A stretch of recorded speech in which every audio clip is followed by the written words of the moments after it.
नमस्कार दोस्तों। इससे पहले वाला जो वीडियो था उसमें आपको मास वेस्टिंग पढ़ाया था। इसमें हम जियोमॉर्फिक साइकिल्स एंड इंटरप्रिटेशन पढ़ रहे हैं। बेसिकली 1899 में एक साइंटिस्ट है जिनका नाम था W.M. डेविस। इन्होंने एक थ्योरी दी थी जिसका नाम है जियोग्राफिकल साइकिल ऑफ इरोजन। ठीक है, तो डेविस के अकॉर्डिंग इन्होंने 3 पॉइंट्स रखे। पहला ये रखा कि जो भी लैंडफॉर्म्स हैं वो 3 सीक्वेंस से होकर गुजरता है टाइम के साथ, यूथ, मैच्योर एंड ओल्ड। दूसरा पॉइंट इन्होंने कहा कि जो एंडोजेनिक फोर्सेस होते हैं वो वर्टिकल फीचर्स को बनाते हैं। जो माउंटेन्स होते हैं वो एंडोजेनिक फोर्सेस की वजह से बनते हैं। जो लैंड का अपलिफ्टमेंट होता है उससे कुछ माउंटेन चेन्स बनती हैं सब सरफेस में, और लैंड पर माउंटेन्स बनते हैं, वो एंडोजेनिक फोर्सेस की वजह से बनते हैं।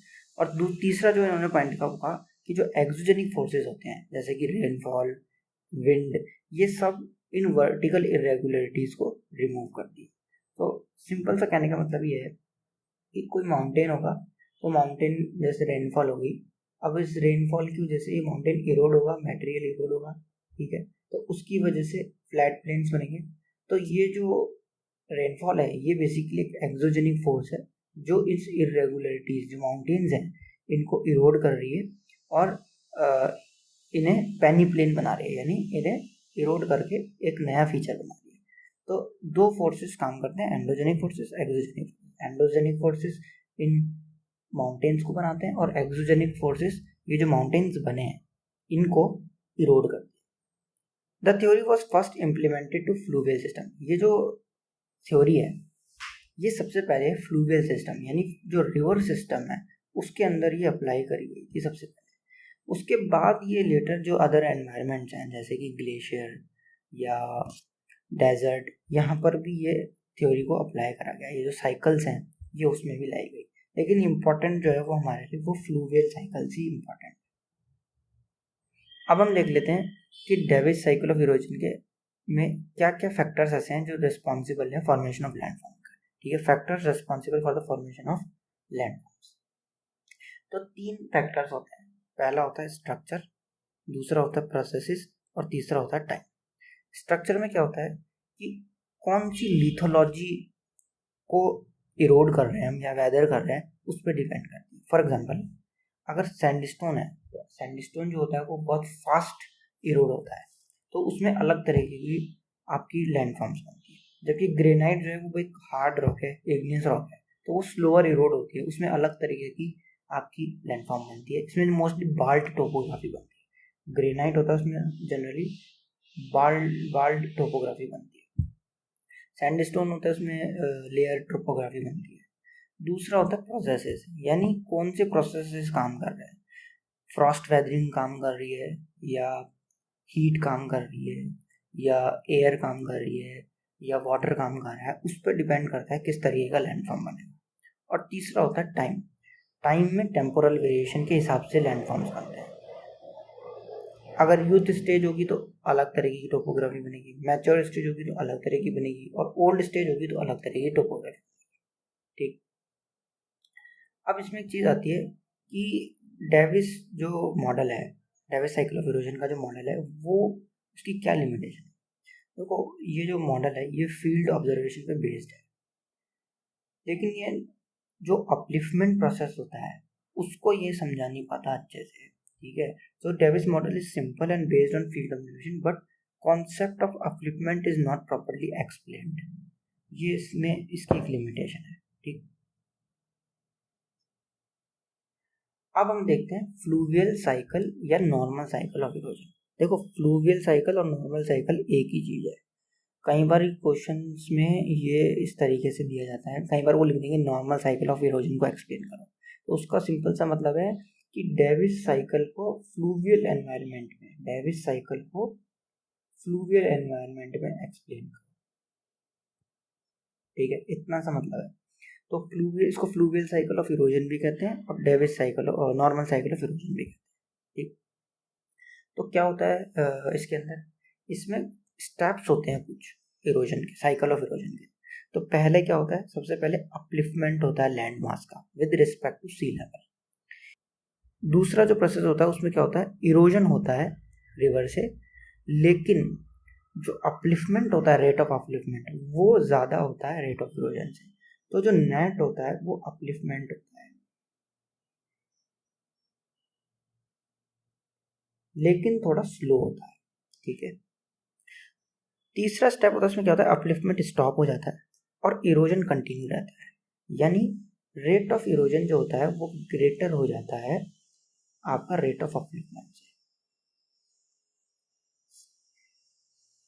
और चौथा जो प्रोसेस होता है उसमें क्या होता है, लैंड मास पासिस थ्रू 3 स्टेज, 3 स्टेज के इरोजन से पास होता है, youth, mature, old. Youth stage जो होता है उसमें क्या होता है कि बहुत हाई एनर्जी होती है रिवर की,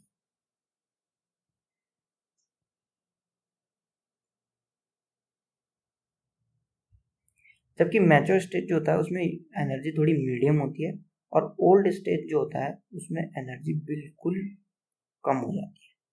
ठीक है, अंत में जब सारी स्टेजेस कंप्लीट हो जाती है तो लास्ट में साइकिल एंड हो जाती है विद अ प्लेन, एक प्लेन बन जाता है। पहले माउंटेन रहता है, फिर माउंटेन इरोड होकर एक प्लेन बन जाता है, इस प्लेन को कहा जाता है पैनी प्लेन।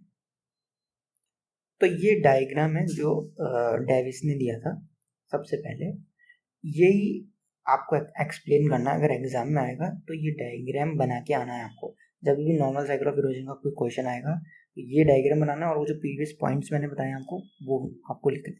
ठीक है, तो इसमें बहुत सिंपल है डायग्राम में। ये वाई एक्सिस में जो है इन्होंने एल्टीट्यूड दे रखा है, एल्टीट्यूड यानी हाइट, एक्स एक्सिस है उस पर इन्होंने टाइम दे रखा है, यानी ये यूथ स्टेज है, फिर मैच्योर स्टेज है और ओल्ड स्टेज है। तो उन स्टेजेस में क्या हो रहा है वो इन्होंने बता रखा है।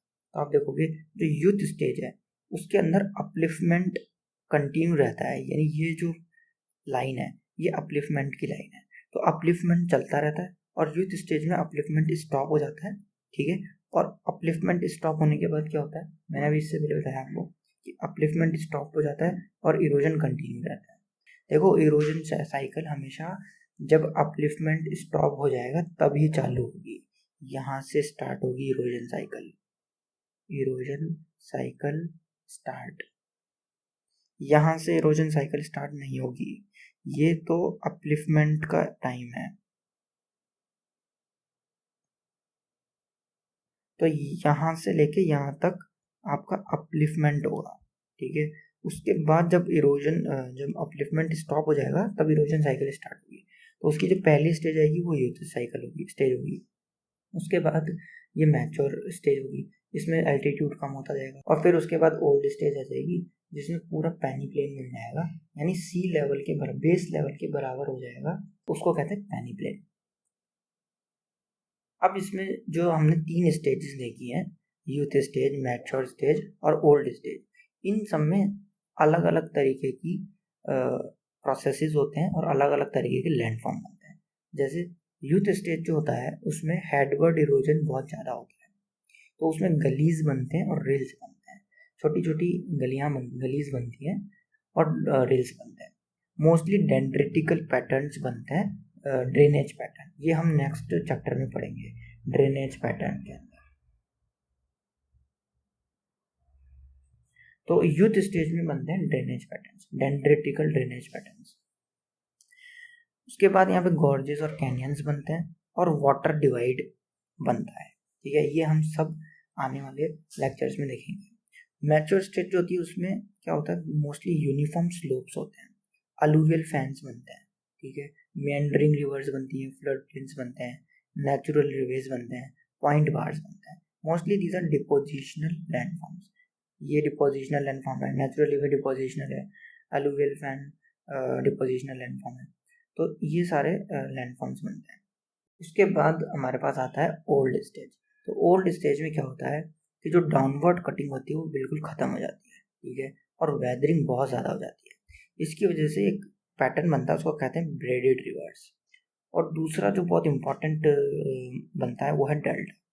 देखो डेल्टा जो है वो बहुत ही इंपॉर्टेंट टॉपिक है, डेल्टा अपने आप में एक बहुत बड़ा टॉपिक है फ्लूवियल साइकिल के अंदर। फ्लूवियल साइकिल, फ्लूवियल मॉर्फोलॉजी सबसे बड़ी आप कह सकते हैं मॉर्फोलॉजी है रिवर मॉर्फोलॉजी। उसमें डेल्टा एक अपने आप में बहुत बड़ा टॉपिक है, बहुत वेराइटीज़ के डेल्टास पढ़ेंगे हम जब लैंडफॉर्म पढ़ेंगे, ठीक है। अब देखो जितने भी हमने इससे पहले प्रोसेसेस पढ़े हैं, वो जितने भी लैंडफॉर्म्स हैं वो दो तरीके के होते हैं, एक होता है एग्रेडेशन और एक होता है डिग्रेडेशन। एग्रेडेशन का मतलब होता है जहाँ पे डिपोजिशन होता है, और डिग्रेडेशन का मतलब होता है जहाँ पे इरोजन होता है, ठीक है। तो जो एलुवियल फैंस हैं, नेचुरल लीवेज हैं, डेल्टास है, पॉइंट बार्स हैं, ये सब एग्रेडेशन प्रोसेस है, यानी डिपोजिशन से बनता है। डिग्रेडेशन में गॉर्जेस आते हैं, कैनियन आते हैं, मैंड्रिन, ब्रेडिट्रिस हैं, चैनल्स, ये सारे जितने भी ये डिग्रेडेशन यानी इरोजन की वजह से ये बनते हैं, ठीक है। तो हर साइकिल ऑफ इरोजन में सब में दो तरीके के लैंडफॉर्म्स होंगे, एग्रेडेशन, डिग्रेडेशन, ठीक है। एक डिपोजिशनल फीचर होता है, एक इरोजनल फीचर होते हैं। ये क्वेश्चंस आते हैं एग्जाम में कि which of the following is the degradation feature of fluvial cycle, ठीक है। तो आपको ये हर में करने होंगे, और मैं आपको हर जो भी लैंडफॉर्म बताऊंगा आने वाले लेक्चर में, उसमें बताऊंगा कौन सा एग्रेडेशन है, कौन सा डिग्रेडेशन। अब हम आ जाते हैं प्रीवियस ईयर क्वेश्चंस पे, ठीक है। तो इसमें मोस्टली एमसीक्यू क्वेश्चंस अभी नहीं आते, जो लैंडफॉर्म टॉपिक है उसमें से आते हैं, लेकिन इस पर्टिकुलर टॉपिक में से सब्जेक्टिव क्वेश्चन ही पूछे गए हैं। जैसे सीएससी में और आईएफएस में पूछा गया है simple question, explain Davis cycle of erosion, note on Davis cycle of erosion in 150 words. सिर्फ एक ही चीज पूछा गया है, right note on geomorphic processes in cycle, वही है डेविस साइकिल ऑफ इरोजन बताना है।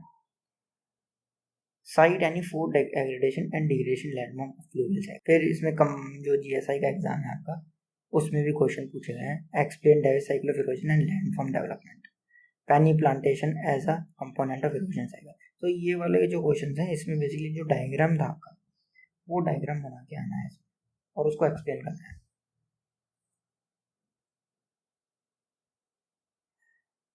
तो इस वीडियो में इतना ही। नेक्स्ट वीडियो में जो है हम स्लोप एंड ड्रेनेज पैटर्न पढ़ेंगे, ड्रेनेज सिस्टम को पढ़ेंगे, ठीक है। उसके बाद से जितने भी लेक्चर्स होंगे, देखो अब जितने भी लेक्चर्स होंगे उसमें वो इम्पोर्टेंट लेक्चर्स हैं, उसमें मैं आपको चैप्टर भी बताऊंगा कौन सा पढ़ना है। सविंदर सिंह में आपको बुक की जरूरत पड़ेगी, सविंदर सिंह जियोमॉर्फोलॉजी, क्योंकि इससे पहले जितने भी टॉपिक्स थे उसमें इतना कोई इम्पोर्टेंस नहीं थी, मतलब इतनी ज़्यादा नहीं था।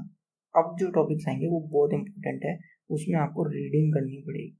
मैं तो आपको बता दूंगा, पहले आपको मेरा ये वीडियोस देखते हैं, उसके बाद मैं चैप्टर बताऊंगा कौन सा पढ़ना है, वो आपको पढ़ना है, फिर उसके बेसिस पे आप क्वेश्चन मैं आपको दूंगा यहाँ पे, वो कर लेना है, ठीक है। So thank you very much.